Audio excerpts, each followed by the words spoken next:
This is the EGO Multi-Head. This is the motor which drives a number of different attachments that can be plugged into it, from the lawn edger to the, I think there's a broom, the pole saw, a long reach hedge trimmer, a couple different tools can plug into the end, and this is the common power head for any of them. It's model PH1400, and this one was made in July 2021.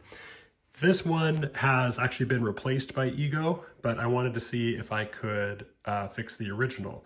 The way that it died, I was just using this to trim a tree with the pole cutter attachment, and I stalled it out, or actually I think I started it with the chain already on a tree branch, and so it stalled, and then ever since then it wouldn't run like normal. You could pull the trigger and it would maybe make like a little brief effort to spin. You'd hear a little click, but that was all. So I thought it was obstructed with, a piece of a branch or something in there. It really acts as if there's something in there blocking the motor, but that's not been something I've been able to find yet. So if it's not that, it must be something electrical. I've repaired one of the EGO blowers, handheld leaf blowers, and it needed a couple MOSFETs replaced. So I'm hoping that that experience may translate to this one, and maybe I can fix this one as well. So here we go. Disassembly starts by removing a whole bunch of these T20 torque screws. For whatever reason, there's one T15 torque screw here near the trigger. With all the screws removed, we'll just see how well it opens up. Well, that's nice. So here's the controller side, and then this is the motor case. Comes right open, so that's really handy. There's nothing you need to disconnect with it half open or anything like that.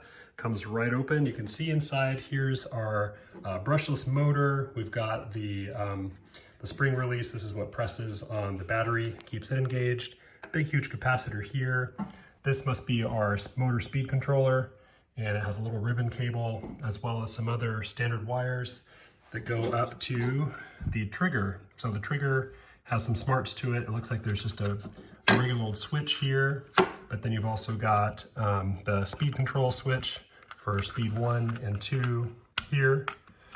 I just noticed this inline fuse here, so before I get too far, I better check that to make sure that the fuse isn't the problem. And it's not. We've got plenty of continuity right there. I figured out that I could latch a battery into the half case, and that allowed me to actually see what was going on with the motor when the problem happened. So I'm gonna go ahead and press the release and to squeeze the trigger. Aha.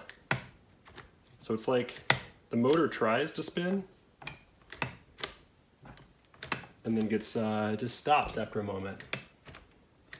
So I'm gonna pull the innards out of here, get it all out of the plastic case, or at least most of it. I have a feeling that what I need to do is get into here next. The question is, how is this actually held into the case? Looks like mainly it's held in by the plastic sandwiching around it, but there's at least this one clamp and possibly others that are holding it in. With two hands, it comes right out, and then there's just a single plug to disconnect, which is this triangle style. And then the motor and the shaft come free of the rest of the housing. What's really cool about that is we have access to the motor here. It's a tri-pole brushless motor, so this is the type of thing where you have a controller which with some smarts, it actually sends power to each of 3 phases on the motor to control speed. And this is the same sort of setup that an RC car uses, so I can very well use my RC car speed control to test this motor. At least I should be able to. But it's nice in any case that the motor and shaft come away from all the electronics that control it. Really easy disassembly. And kudos to EGO for making this so easy to take apart, at least so far. Before I tear into the EGO speed controller, I want to find out if this motor works at all. Perhaps it's just a bad motor. So to do that, I'm actually going to use this RC car. It's got a, what is it, a 2S battery in here. So it's only about 7.9 volts or 8 volts. I measured it earlier. But we can use this brushless speed controller that's on here with these 3-phase connectors to interface into the 3-phase connectors on the motor and at least see if it'll turn. At least I think it should work that way. So it's not 56 volts like the tool usually runs on, and I'm happy to go with less power. It'd be obviously little bit concerned if it was more, but yeah, I'm willing to give it a go. Now, I am not an expert. I don't think that it actually matters which of these you plug into which pole. The worst that'll happen is it'll spin the wrong direction, and then you need to just reverse two of them. But in this case, actually, the colors are so similar: blue, yellow, and white, blue, yellow, red. I think I'll just kind of follow suit and use the colors that do match. So this could be awkward, but hopefully I can get these all plugged together. Again, here's the plug type. It's like an XT60 connector, only that's just a 2-pole connector. This is a 3-pole connector, but it's very similar to the XT line of connectors. Unfortunately, that's awesome. These brushless connectors for the RC car fit right onto the contacts or the pins for the EGO motor. Now I just need some way to support this. Aha, I can probably use the car for that too. Tire is supporting the shaft of the multi-head. All the wires are out of the way. All right, so the receiver is on. I'm gonna flip the speed control on. We're transmitting to the car. And here's the moment of truth. I'm gonna hang on to this. Let's see if the motor turns. It sure does.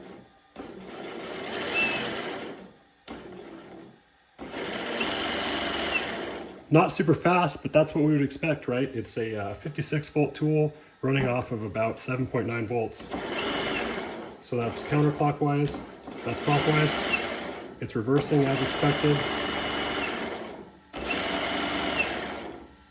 I'd say the motor here is good.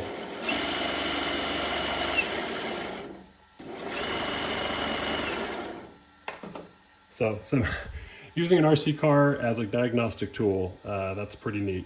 All right, I'm gonna take this all apart and we'll delve into what I thought it was in the first place, which is the speed control on the EGO.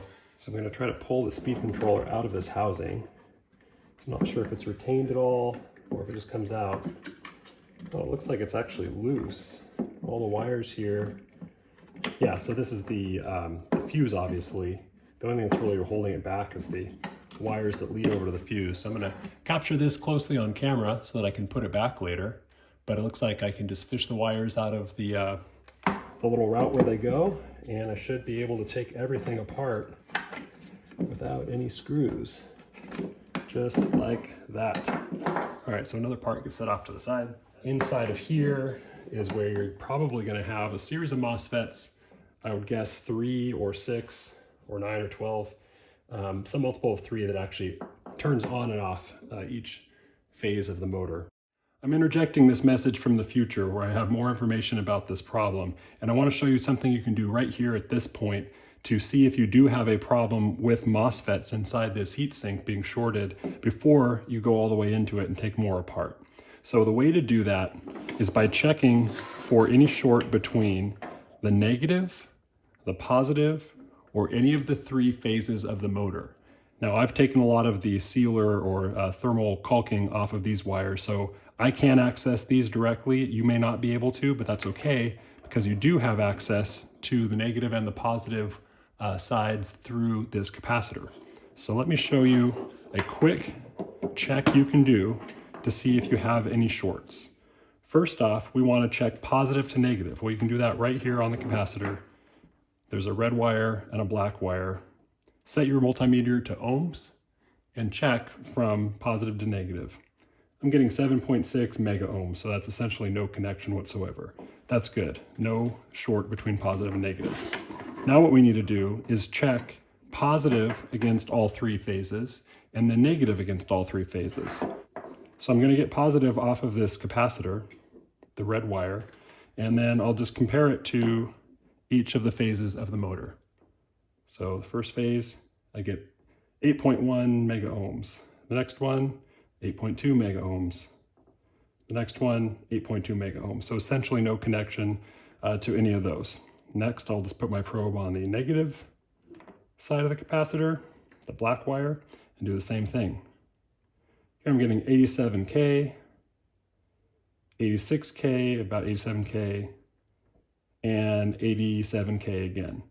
So those are very high impedance. That's nothing like the short that we're looking for. We were looking for like single-digit ohms or even 0 ohms, which would indicate a dead short inside the speed controller. For completeness, you can also check between the phases. So we'll check these two phases together, 194K,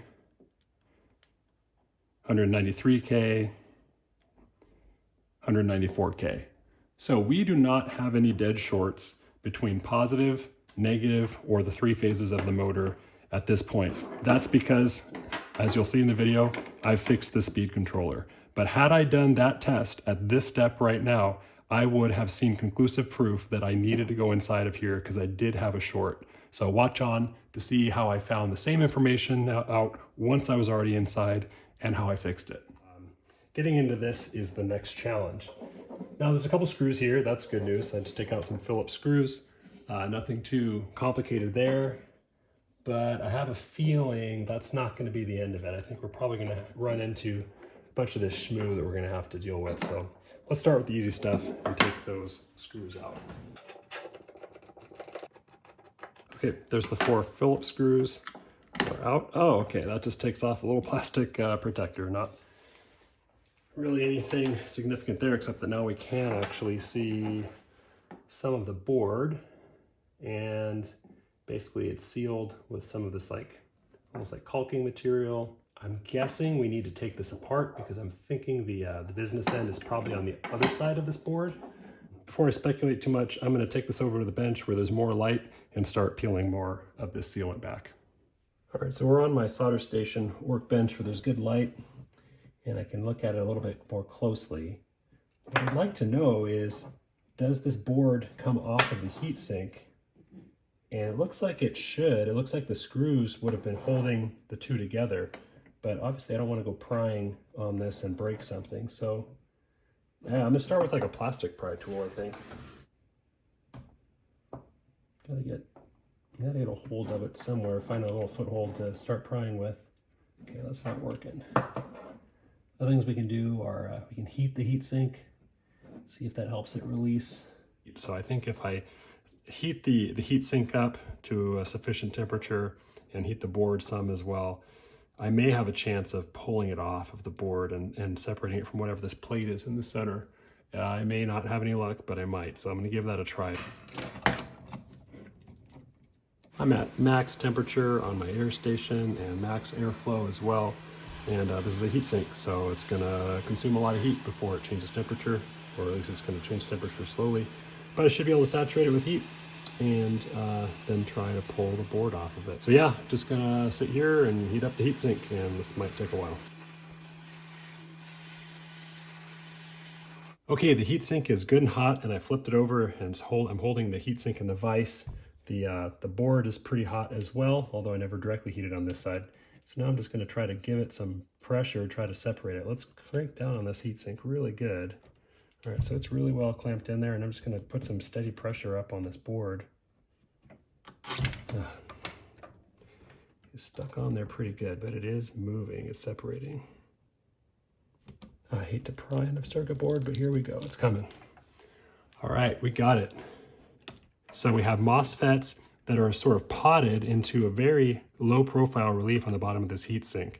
And the stuff around the outside is either like a hard plastic, or it might just be like a gasket epoxy material that was added in there as a dam to this putty. But in any case, I'm gonna clean up this side of the board and we can start testing these MOSFETs and see if we find any that are bad or short-circuited. So I'm gonna brush off this side and then come back.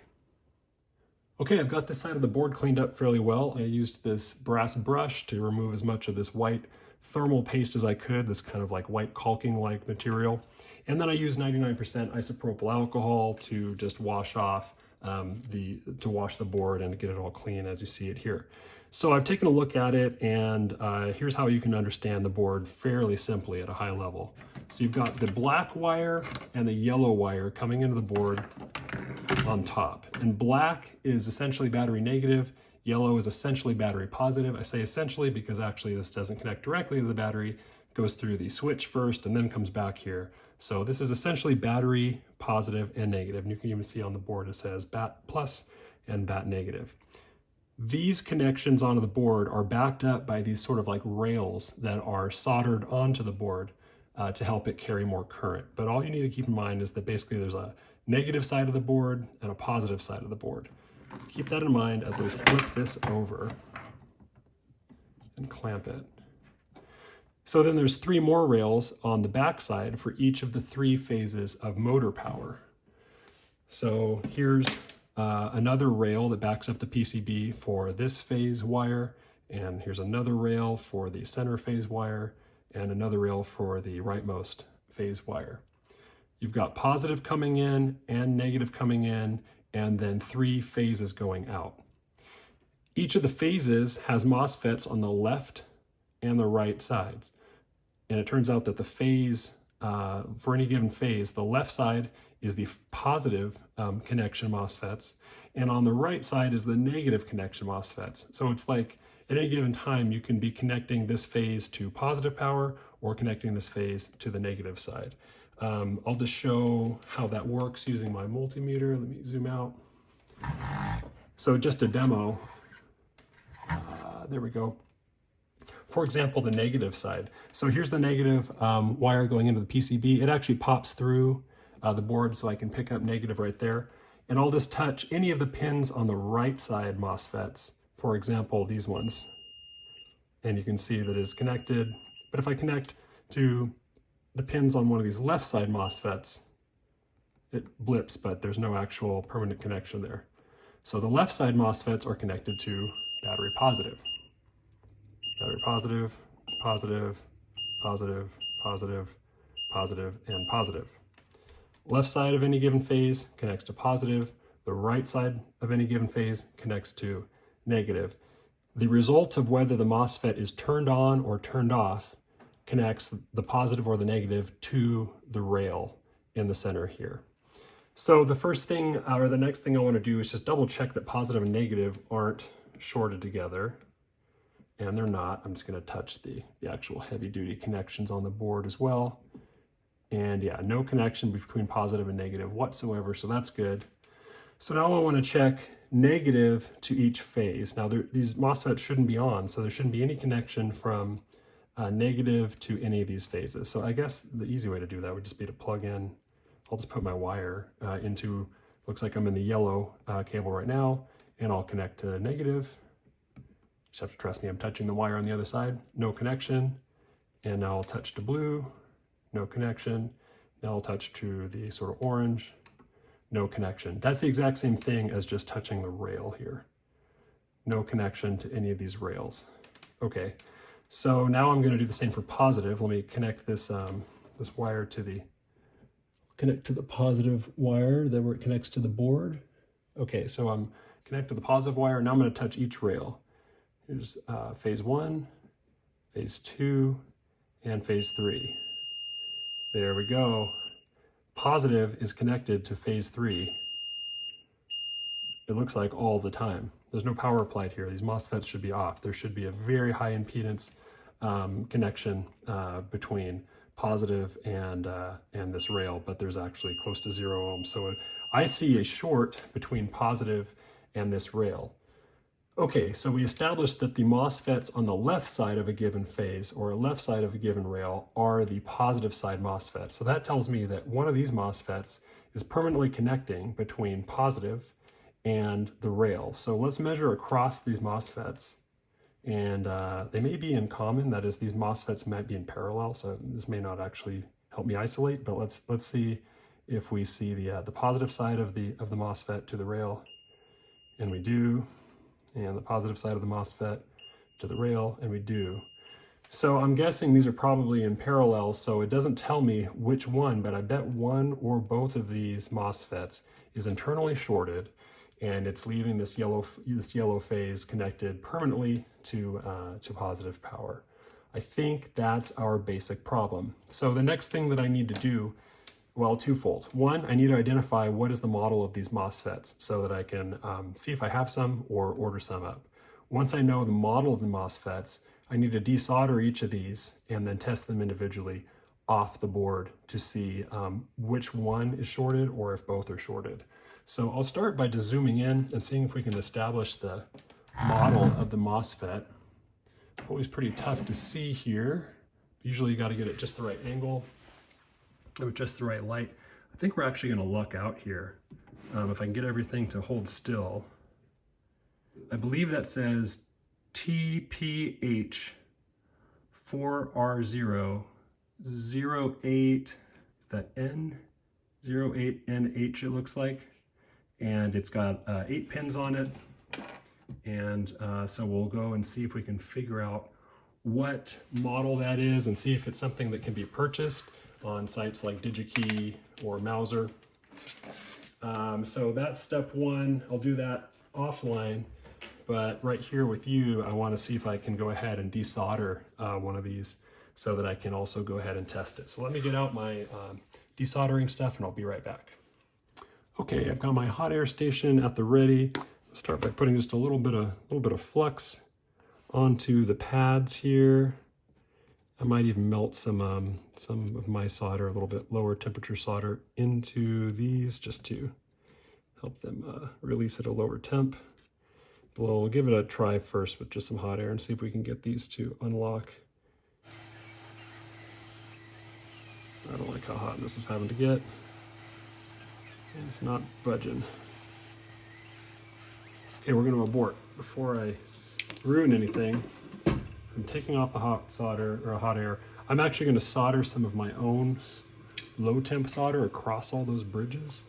Anything, it's just to alloy this low temp solder with the factory stuff. Okay, I've had trouble desoldering these and I think I know why. It's because the main connection between the MOSFET and the board is actually this big huge pad, and of course I can't aim my hot air directly at this pad. So I think I'm going to need to add a lot of solder, and I'm going to have to hold my soldering iron on this side of the MOSFET so that my soldering iron can conduct its heat through the solder I add and liquefy this entire underneath pad. This whole time I was thinking that the heat problem was the rail side, but now actually I think the heat is being absorbed on the left side via this pad. So let me add a bunch of solder here. Probably should have a smaller tip on, but this will work. I'm going to use this to try to heat up the solder that's underneath the FET, and I'll use the air to heat up the solder that's on the right side. There we go. Yeah, just had to get the had to understand where the heat was, and then things get a little easier. So let's get it out of there. All right, we're free. There you go. You can see that's the pad that needed the soldering iron. All right, knowing that, let's do the next one. We pick up some solder here, apply it here. Pick up some solder here, apply it here. Let's see what happens. All right, it's free. Helps so much when you really think about where the thermal demands are on your board. We're set to ohms, and we'll measure across these FETs from left to right. That one's certainly shorted out. That one does not appear to be. Okay, so here's the MOSFET that I removed, and you can see it has little tiny legs off the side. This is the MOSFET I'm going to replace it with. It is really close to the same size, but as you can see, the pins are completely tucked underneath. There's nothing sticking out on either side. Not necessarily a problem. I can make that work, but it is a little bit different. The other thing is I had to find the pin number 1, that's that dot, and that's number 1. 1, 2, 3, 4 is the gate, so it's oriented this way because the gate on these is right next to the gate resistor right here. So all I did there is I just compared the two data sheets, found pin 1, found where the gate was, and then compared the MOSFET I removed to the other positive side MOSFETs, matched the orientation, match the position of the gate pin. So I'm going to put 2 of the same MOSFET on this phase. So this phase will have different MOSFETs than the others. That's not ideal, but I don't think it'll be a problem. Meanwhile, if I were to use the MOSFET that was here already to keep it and just replace the bad one, well, now I'd have different specification FETs in parallel. And my understanding is that they already struggle to share a load, even when they're identical. And if I put 2 different FETs on there in parallel, it's almost certain that one of them would do all the work while the other one did nothing at all. Okay, I've got the two new MOSFETs laid out here on the board. I'm just gonna manually throw some flux onto both sides. I want to put lots of flux because I want to encourage lots of flow. I can only access the solder from the outside, and I need it to flow underneath. I also need the heat to spread from the outside to the inside. This flux will help with both the flowability and the heat transfer. So lots of flux, good thing. Very good. Flux isn't spreading. Okay, and now I've got the smallest tip on my Metcal soldering iron. I'm going to go ahead and tin the contact surfaces on here. All the solder will be on the IC, and when I set it down, it just has to connect from the transfer rather from the IC to the board. Okay, we've got solder on every pin connection and underneath en masse. Okay, so now I'm going to flip these over. It doesn't want to sit down at all because it's got a big old lump of solder on the other side, but that's okay. Of course, all of these pins on the left side are all connected together, so if I can just heat any one of them, it'll heat the whole lot. We'll just put some heat into it off to the side. This way I have lots of pad access. Keep it warm. Now I can slide it over. Can I? Come on. There we go. Move it over. There we go. Now we're in position. It's good and wet. I can see it. Move. There you go, bud. There it is. So now we're in position. The left side is completely soldered. That's the important part, or I should say that's the hard part. Now the right side I can reach a lot more easily with some exposed pads. Okay, we've got 4 connections on the right and the big connection underneath. I'm happy with that. Let's see if I can do it one more time, maybe even a little bit more gracefully, but I doubt it. Hot air is keeping things molten like I want it. Okay, there we are. Yep, we're there. So I'll let that cool on the left side, and now I'll just come along here, make sure each pin is nice and melted on the right side.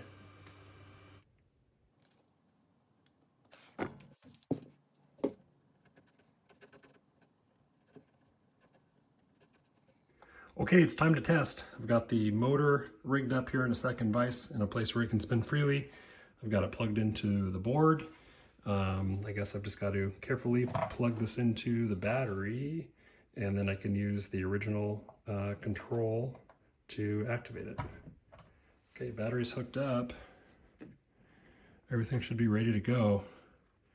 Here's the, I guess here's the moment of truth. Interlock is pressed. Contact. Oh yeah. She's spinning. Let's try the other speed. Oh yeah. It works. Heck yeah. That's awesome. So both speeds work okay, and I'm pretty stoked. I think we have a successful repair here. I'll put it back together into the case and we'll test it again. But the issue before then actually is figuring out how am I going to pot this back into the heatsink, because that is very important. This already has potting in the places where there isn't anything on the board. There's no sense in getting rid of all this.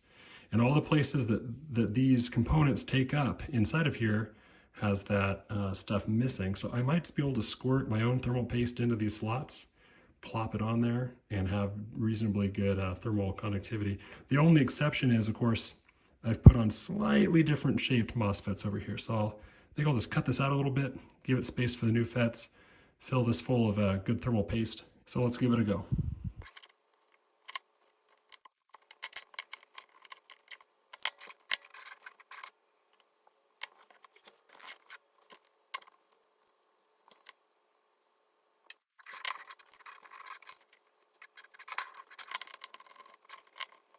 All right.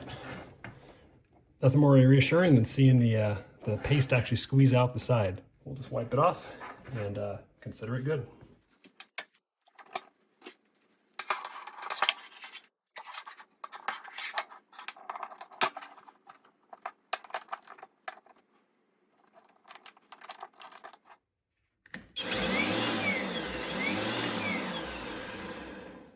So there it is, it's all back up and running. I'm excited to have this back in service. I can use it as a backup, or I can put a tool into this one and another multi-tool into the other power head I have and be able to use them back and forth without having to swap out the attachments onto a single multi-head. It only took a couple MOSFETs and a couple hours of work to figure out what was wrong. And I could do it a lot faster next time. I hope this video has helped anyone that has this same power head and similar problem where it just stopped working one day or just makes a little click or just a subtle effort to spin but doesn't actually spin.